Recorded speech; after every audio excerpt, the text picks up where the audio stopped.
आणि यानंतर बातमी आहे जगभरात झालेल्या सायबर हल्ल्याची। हा सायबर हल्ला ज्यांनी केला त्यांची अवस्था डोंगर पोखरून उंदीर काढणं अशीच काहीशी झालेली आहे।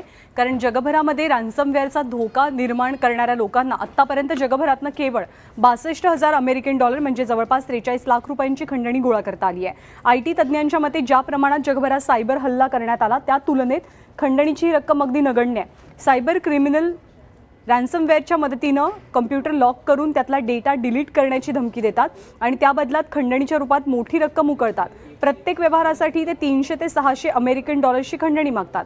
मात्र सायबर क्रिमिनलचा डाव फसल्यामुळे ते भविष्यात मोठा सायबर हल्ला करण्याची शक्यता मात्र नाकारता येत नाही। त्यामध्ये म्हणूनच ते क्रिप्टोकरन्सीचा वापर करतात जी आहे बिटकॉइन।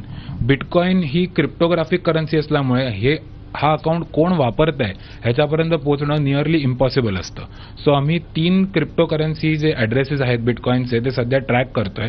हे मालवेअर हे 3 बिटकॉइन ॲड्रेसेस सगळ्यांना सांगते की ह्याच्यावरती तुम्ही पैसे पाठवा आणि मग आम्ही तुम्हाला की पाठवू। सो हे ते 3 बिटकॉइन ॲड्रेसेस आहेत ज्याच्यामध्ये आतापर्यंत 240 पेमेंट झालेले आहेत, ज्याचे 36 बिटकॉइन्स म्हणू शकतो आतापर्यंत त्यांच्याकडे पोहोचलेले आहेत। प्रश्नच येत नाही, अमाऊंट खूप लहान आहे कारण सगळे सायबर सिक्युरिटीवाले सगळ्यांना सांगतायत की आत्ता लगेच पैसे भरू नका, गॅरंटी नाही की तुमचा डेटा डिक्रिप्ट होऊन तुम्हाला मिळेल।